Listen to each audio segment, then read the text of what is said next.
So I've been trying to get my dad to love me for like 40 years, right? So I figured the way I might be able to do it is I need to bridge the gap in language so we can understand. So I started texting my mom with iMessage, and you could do a direct translation. If I text her in English, it automatically translates to Vietnamese on her phone and vice versa, right? I thought maybe if I do this with my dad, we can progress. So I instead go the other way. Let me just try my best, like Joe had recommended one time. Let me just type to him in Vietnamese.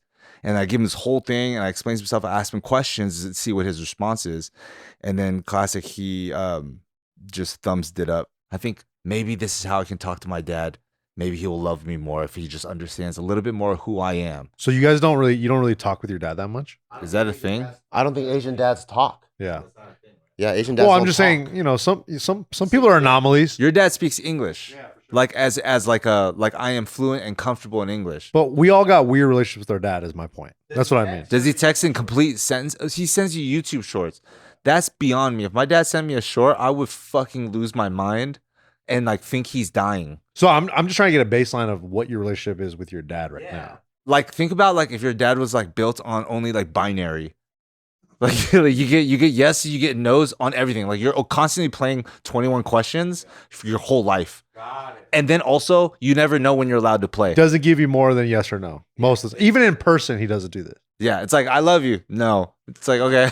I'll try again. I'll try again later. What if you took that your was an dad, option? You took your dad to like a restaurant he's been wanting to try for the first time, and then you're like, "Hey, was that good?"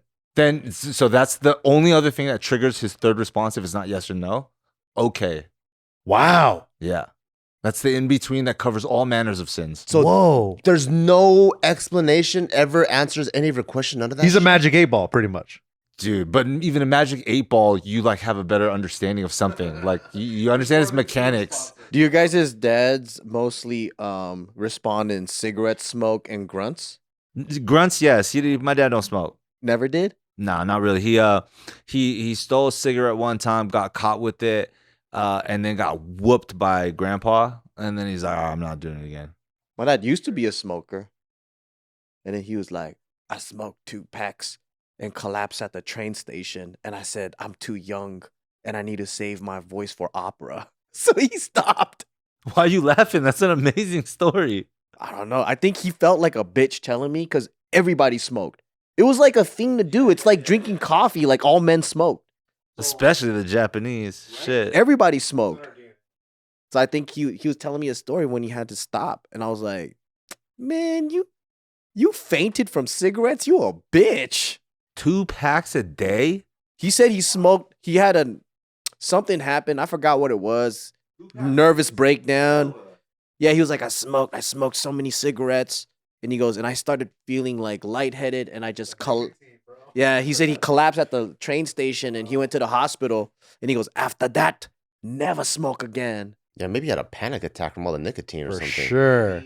2 packs, that's so much. You know when parents tell you these stories, and they go, so don't smoke, right? It just motivated me to smoke. You just want to try more. I genuinely don't think that was his intention. I know, but that's how stupid. You just don't know how a kid is going to take it. So I said, I can't wait till I become an adult. I could start smoking. And then now I can tell people the pains of smoking. Okay, yeah, that's crazy. Anti-smoking. Yeah. That makes sense, though. It's a very kid thing to do. But that's how my dad would talk to me. I don't know. That was his way of like giving me lessons. So how do you try to talk to your dad now? Like as far as... So now I'm thinking to myself, like, I've just had nothing but language barrier. That's been my issue. What if he still doesn't talk to you? I've been recognizing, I've just accepted that the number one reason why I don't have the same relationship with my parents that a lot of people, my peers or whatever, have with theirs is most importantly due to language. Like, I imagine that there's some version of articulation that they could just dump on me in Vietnamese, but they know that I don't have the ability to understand that. And then vice versa. If I just start just language dropping on them, like if I just start speaking from the heart in English, it's actually really disrespectful because I know that they don't speak at that level. And then I'm just going at this thing where like they've been trying to tell me their whole life, like, why don't you practice speaking Vietnamese? To me, I'm like, dude, if I lived in the household and I like saw you guys every day, I absolutely would. Like 100%. What about like the biggest mistakes or like the dumbest decisions you've made in your life? Your dad doesn't like like have some sort of dialogue with you on it. It's still just yes, no, or okay. I think the frustration is what makes everything boil over into anger, which turns into physical violence. So he just beats your ass. Basically, no, he first throws out every like American cuss word that he's seen in movies. Yeah, and he gets motherfucker, no bullshit, goddamn it, shit, the hell, my fucking shit, goddamn it, shit. And then beats your ass. Yeah, and then after that, when there's no more shits out of there, and like I still didn't get it across, that's when it's fucking. Does he speak to you in English or Vietnamese? Well, he mainly just speaks in English, and then when he doesn't have a phrase, he'll throw it in Vietnamese real quick. But he mainly just tries to speak to us in English because he just knows that that's like the way that we're gonna be able to see each other eye to eye. You know he's a scoutmaster, right? Yeah, Have you seen him explain things to like another kid? yeah. And have you ever go like, hey, the way you talk to like that guy, can you talk to me like that, please? So when it's like in a good thing, it's like we'll have those conversations now, right? So if it's like if I'm genuinely now trying to ask him something, he'll explain how he sees something. That's groundbreaking. That's amazing. But in moments of passion or in moments of like complex thinking, we have a bandwidth limit. It can only go so far before, like, now we're running into frustration because we don't understand something. And then the classic dad, like, and then, like, it'll turn to, I tried to say you don't understand. And then it's like, Yeah, he might just not, he just might be emotionally stunted like a lot of Asian dads are. Yeah. I used ChatGPT and my mom apologized to me. another crazy thing that I would never. Supporting what you're saying, it's because I think that's what happened is I couldn't explain shit. So she would try to fucking finish my sentences and I'm like, you're so way off. And then we end up arguing because she thinks she this is what I'm saying and I'm not saying that. And I'm like, fuck, I wish my Japanese was better, right? And then I was like, I got AI. So then I just went and I just talked like and I was like, all right, translate this to Japanese. And then before I sent it to my mom, I sent it to my cousin. I was like, can you read this and tell me like if it makes sense? Because you know how like Yeah. and she goes, it makes perfect sense. And I think it's at a high level and it's also done really politely. So then I sent it to her and then she goes, that's what you were saying? Wow. And I was like, fuck, where was this in my childhood, bro? Want to hear Wow. something that fucking sucks ass? So recently, my mom told me she's extremely sorry for two parts of my life. The first one, she goes, for the upbringing, I realized I wasn't the mom that you needed. I never listened to you, and I was just trying to force you to become whoever I wanted. The second one, she says, because my parents were dying in Taiwan, I was there taking care of them. So I'm really sorry for the middle part of your life, for not taking care of Taiko or coming to see him when you guys had him. She goes, but I would like to still salvage the third part of our life and our relationship and be there for you. So usually when you hear those words, it's incredibly moving, right? And you're like, oh my God, that's all I wanted to hear this whole time. But the circumstances in which it happened made me go, I don't even know if I believe you. So what happened was about a month ago, she said she was walking and a force fucking pushed her. Like a ghost? Yeah, I think that's what she's trying to imply. She said a force pushed her.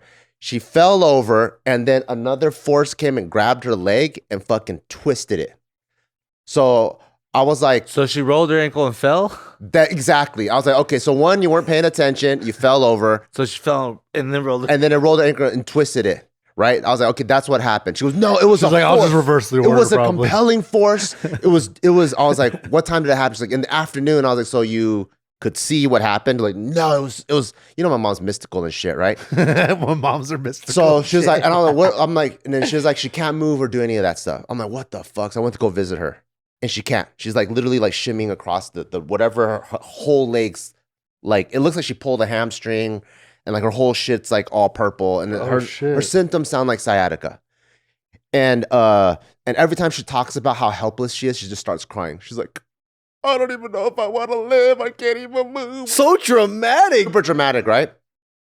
And so I bring that up because in this moment, I feel like, you know, she's so mystical. So she thinks these things happen probably because of sins she's committed.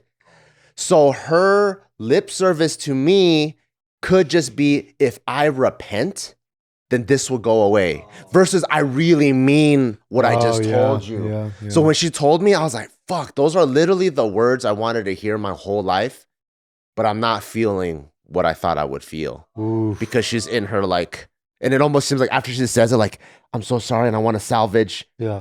the third part of our life. Did I do it right? Did I do it right? That's what it feels like. Do you, know? do you feel like if she were to feel better after this, she would kind of Like rescind on that energy. a little bit, right? Because it's one thing to say it, right? But like you in your experience with your mom, whenever she's giving you like an apology about something, I don't know if she has in the past, like something like to this magnitude. Not like 100% on the Exactly what she- nail. yeah. Never like this.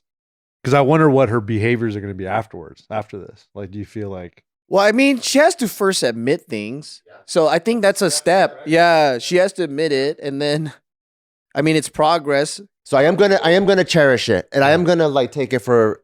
but the feeling is complex. Yeah, and I am going to, and I mean, obviously she's my mom, so I want to save our relationship as much as we can, and I'm gonna like try to hold on, but I just hope it's not like the tens and thousands of the other mystical shit she tried to do. Yeah. That's so funny. She does it so much. You're like, man, you ain't doing it for me. You're doing it for spirits. You're doing it because you got sciatica. Exactly, dude. Trying to please the spirit. Hey, because when you get bad sciatica, you feel like you're gonna fucking die sometimes. There's a lot of people in that generation that just don't, I don't know, like they don't do religion right. They don't do anything right. Cause like they have these weird patterns that they can't break out of. But that's why I just realized, dude, they give us this opportunity to be able to break out of it and have self-actualization. But a lot of those fucking boomers, dude, they're stuck. They're like, a lot of them are like that. And I just feel bad for them now. Cause I'm like, I could keep evolving, but you're gonna be stuck forever. And that's I mean, maybe there might be small progress, but I don't know. When I went to go visit my mom, she had one of her like chiropractors there, and then he ended up leaving, and he was like, "That guy, Dr. Lin, he can see shit." I'm like, I don't give a fuck what he sees. He said that though. He could see some shit. Yeah, he's like, oh, he's like one of those that could like see like the inside. And I'm like, I don't know any chiropractor that can see the insides. No X-rays. And I was like, and I don't think that's helpful. I'm like, I'd rather see an He X-ray. can see your chi, bro. Give me that plug to that chiropractor. I believe in those motherfuckers. I really do. If you're not gonna take them, me and Anthony just came up big. Give me that plug, bro. I'm telling you. I don't want no X-rays. What if I get a hard on and then test them? And I'll be like, did you see this though?